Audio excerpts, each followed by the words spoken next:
Vous pensiez tourner la page en 2027. À l'élection présidentielle 2027, vous pensiez tourner la page du macronisme. Alors imaginez-vous, vous êtes dans votre salon avec votre conjoint et les résultats de l'élection tombent. Il est 20h et la télé vous annonce que le grand gagnant, votre président, c'est Édouard Philippe.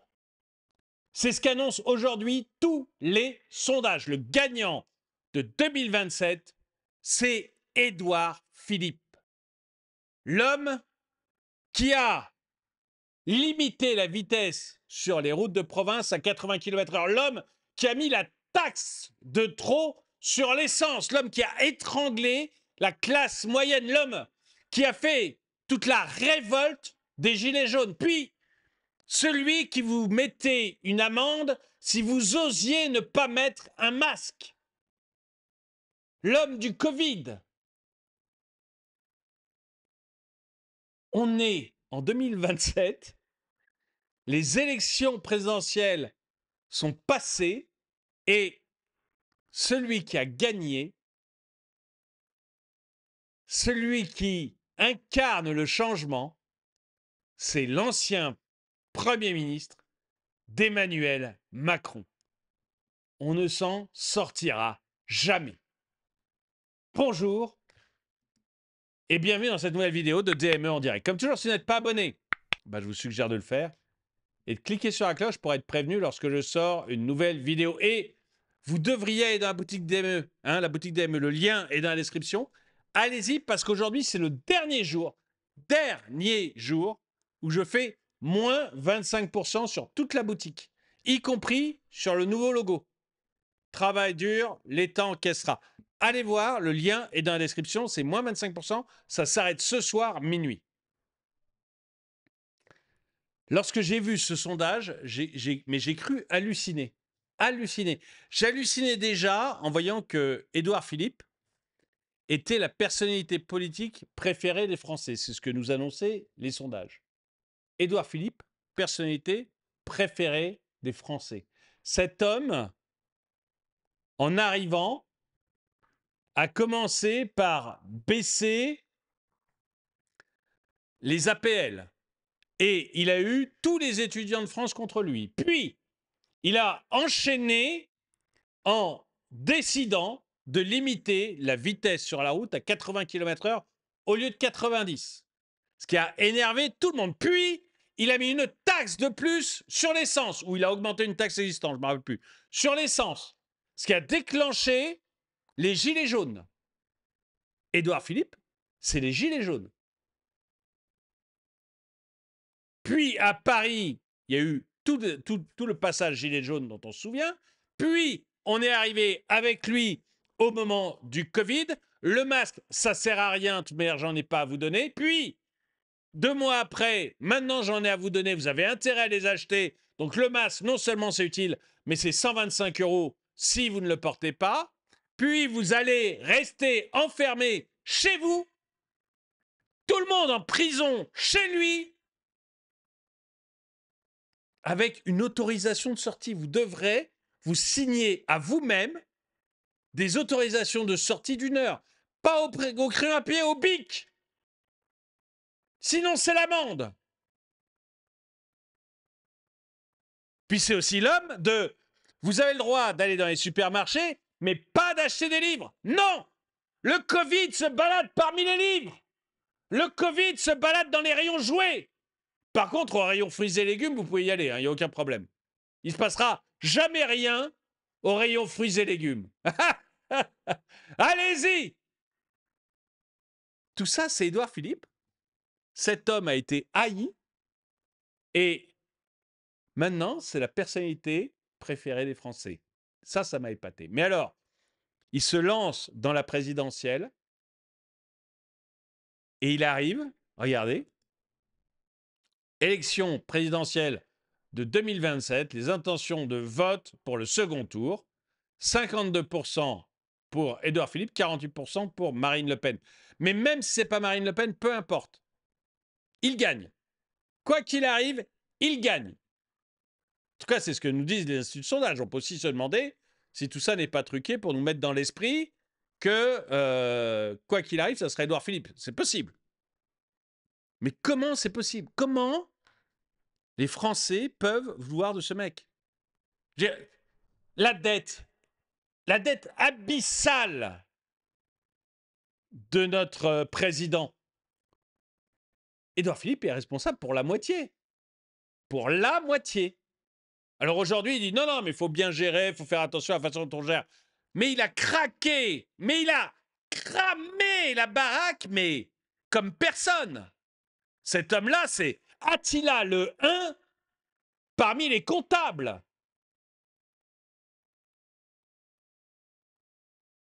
Il a cramé la boîte. Et aujourd'hui, il nous donne des leçons de gestion. Mais les gens marchent. Mais c'est ça qui est incroyable. Les gens marchent. Ils sont prêts à voter pour lui. Et nous, on nous vend ça comme du changement. Mais on vend aux Français qu'Édouard Philippe, c'est le changement. Mais attendez, mais Édouard Philippe, c'est le macronisme sans Macron. C'est le macronisme sans Macron. Il y a zéro changement, mais zéro changement entre la politique de Macron et la politique que mènera Édouard Philippe. Zéro changement.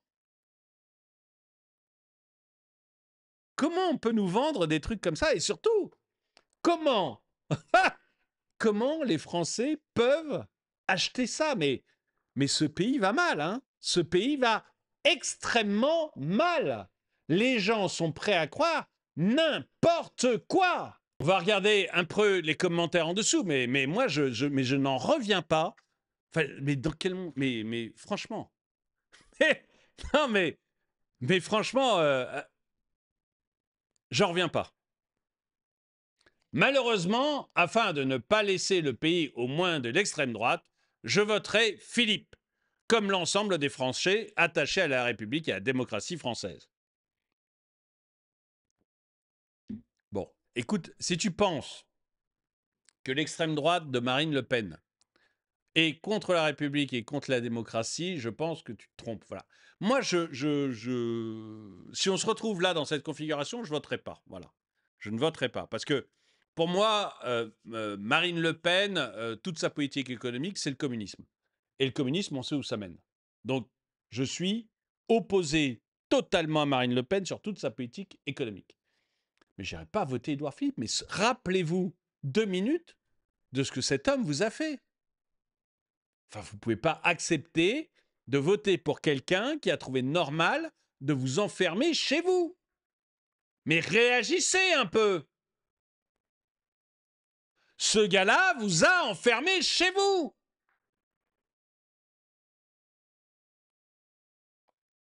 Comment les sondages peuvent en venir à ça, sachant qu'on ne voit pas Édouard Philippe à la télé, qu'il est inexistant médiatiquement?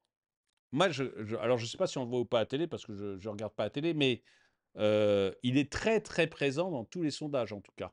Et on en parle très régulièrement. Pourquoi, si vous n'avez toujours pas compris que le système trichera jusqu'au bout, que voter ne sert à rien, que quand bien même l'opposition en carton fait partie du théâtre? Putain les mecs, c'est d'un triste, le salut ne viendra pas des urnes.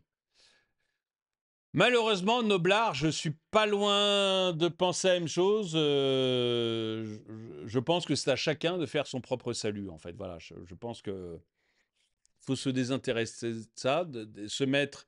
Vous savez, c'était Épicure qui proposait ça. C'est toute la philosophie d'Épicure. C'est d'aller de se retirer dans son jardin, en fait, et de vivre dans son jardin, entouré de ses amis, et le reste s'en fout, quoi. Enfin, évidemment, Épicure n'a pas parlé de Rome qui brûlait parce que il y aurait eu un anachronisme, mais c'est presque ça. Laisser Rome brûler. Et j'en reviens presque, vous voyez, j'en reviens presque à ça. C'est-à-dire que ce qui m'intéresse, c'est moi, c'est mes enfants, c'est ma famille, c'est les gens qui me sont chers. Mais la France en elle-même, je ne peux pas sauver Paris, quoi. Je ne peux pas sauver la France. Et comme à chaque fois que je vote, mais ça semble ne servir à rien, je ne suis pas loin. d'être dans l'esprit d'Épicure ou de Noblart en disant, bah écoutez, que chacun s'en sorte comme il peut, quoi. Surtout si les gens se mettent à faire ce genre de vote, quoi. Qu'est-ce que vous voulez faire? Rendez compte, vous avez une communiste qui se dit de droite, hein, qui a une action sur l'immigration, mais sur le reste a une politique franchement communiste. En fait, Marine Le Pen, c'est Georges Marchais. C'est Georges Marchais, le patron du Parti communiste dans les années 80, contre l'immigration, farouchement contre l'immigration, que ça fait baisser les salaires des Français. C'est pas moi qui le dis, hein, c'est Georges Marchais.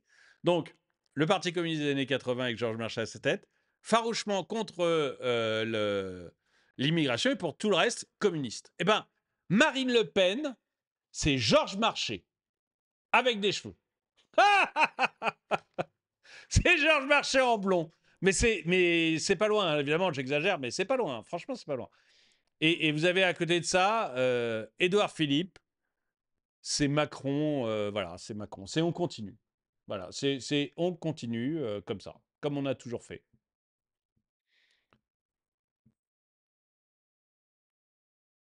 Les gens sont soit idiots, soit amnésiques. De temps en temps, je change les mots pour pas. Ils ont déjà oublié la gestion de la crise du Covid. Bah oui. Les gilets jaunes éborgnés, mais déjà mettre les gilets jaunes dans la rue. Les 80 km/h. Son envie de nous mettre de la retraite à 67 ans. Son fou rire avec Macron lorsque Notre-Dame de Paris est en feu. Et j'en oublie certainement. Oui, tout ça, c'est vrai, quoi. Tout ça, c'est vrai. C'est impressionnant. Une bonne ingénierie sociale pour préparer les sourds et aveugles à oublier l'ex-premier ministre des 80 km/h, des Gilets jaunes et de la tyrannie politico-sanitaire, afin que le RN reste l'épouvantail historique à toutes les possibilités d'en face. Mais Philippe ne gagnera pas, il est mou. Avec l'islamisme, c'est Bardella qui va l'exploser. Bon, écoute, je ne sais pas. Et en fait, je me demande même, il est mou avec l'islamisme, mais aussi parce que les gens sont mous avec ça. Tu vois, il n'y a pas. D'abord, il y a de plus en plus de musulmans. Et c'est plus un vote confidentiel. Et ensuite, j'ai l'impression qu'on a tellement rabâché au peuple que le danger, c'est l'extrême droite. J'ai l'impression qu'on a tellement rabâché au peuple, pas d'amalgame, qu'il ne faut pas généraliser, qu'il ne faut pas ceci, qu'il ne faut pas cela, que on peut être mou, enfin, même si on veut être élu, il y a peut-être intérêt à être mou avec l'islamisme. Je ne suis pas certain que ça bloque tant que ça, en fait. Le problème, c'est que c'est cauchemardesque. Dans les deux cas, qu'est-ce qui différencie Le Pen de Philippe? Ils sont à peu près d'accord sur tout. L'Europe, l'euro, l'Ukraine, la Palestine, les impôts, ne pas toucher aux riches, etc. Le bloc bourgeois. Bah, Marine Le Pen, elle est très. Enfin, non, non, je suis désolé, elle a plus un côté communiste dans la façon de voir l'État, hein. Ils sont d'accord sur énormément de choses, je suis d'accord. Ça, c'est très très clair là-dessus. Mais, y compris sur l'étatisme complet, quoi. Mais voilà. On aura vraiment la preuve que les élections sont truquées. Vous attendez à quoi quand vous êtes conscient que voter ne sert à rien? Quand ces vermines d'élite fraudent et sont complices? En tant que citoyen, vous n'avez pas le droit de consulter le résultat final. Est-ce normal ou cela cache leur fraude? Je ne sais pas s'il y a des fraudes. Moi, il y a une seule chose qui m'a réconcilié avec le vote dernièrement, très dernièrement, hein. C'est la Roumanie. C'est les Roumains ont voté et premier tour, il y a longtemps, hein, ils ont voté en masse pour un anti-européen et d'extrême droite, enfin de droite, droite dure. Et ça a été annulé. On a dit, non, mais on annule le vote. Ben non, il est contre l'Europe. On annule le vote. Point. Pourquoi? Parce qu'il y a eu beaucoup de messages sur les réseaux sociaux. Oui, ok. Et qu'on soupçonne que les messages soient faits par des Russes. Oui, mais enfin, pourquoi on annule l'élection? Le peuple a voté, il a voté. Ou alors, vous me dites que tous les Roumains sont cons. Hein. C'est aussi possible. Je sais que le peuple est un imbécile. Ça, je sais que, vu de nos élites, le peuple est un imbécile, avec lequel on est bien obligé de composer, parce que c'est lui qui nous nourrit. Donc voilà. Mais, donc, on annule l'élection. Bon, on relance les élections. Le gars se présente, dit non, non, toi, t'as pas le droit de te présenter. Pourquoi? Parce que t'es méchant, t'as pas le droit de te présenter, t'as failli gagner, t'as failli sortir de l'Europe. Non, non, tu dégages. Donc, on lui a interdit de se présenter. Il a dit bon, bah, je vais présenter telle dame à ma place. Il dit non, non, elle non plus. Pourquoi? Bah, comme ça, elle non plus. Pas le droit de se présenter, c'est tout. Hop, oust. Le résultat, c'est que 40% des gens ont voté au premier tour pour l'extrême droite. Un gars encore plus à droite que les deux premiers. En fait, ça a énervé le peuple, sérieusement. Il a dit, attendez, et encore plus anti-européen. Hein. Et le peuple a dit, non mais attendez, vous nous cassez les pieds maintenant, les gars, c'est nous qui décidons. Alors on va voir comment va se passer le deuxième tour. Est-ce qu'au deuxième tour, comme par miracle, il va échouer? Alors qu'il est très très loin devant. Hein. Très très loin devant. Mais il a fait 40%, je crois que le suivant est à 21%. Donc il est vraiment très loin devant. Est-ce qu'au deuxième tour, il va perdre? Et dans ce cas, décidément, je me dirais, ok, les élections en Europe, c'est même plus la peine d'y aller. Ou est-ce qu'il va gagner? Je me dirais, mais en fait, il y a peut-être un espoir. Ça vaut peut-être la peine de voter. Il y a peut-être un espoir quelque part. Dites-moi ce que vous en pensez dans les commentaires. N'oubliez pas d'aller sur la boutique des meufs. Le lien est dans la description. Allez sur la boutique des meufs. 25% de réduction, ça s'arrête ce soir minuit. Hein. Je ne pense pas le remettre avant longtemps, ça. Donc, profitez-en. Lien dans la description. Merci d'avoir regardé cette vidéo. Mettez un pouce vers le haut, commentez, partagez. Et moi, je vous dis à très bientôt.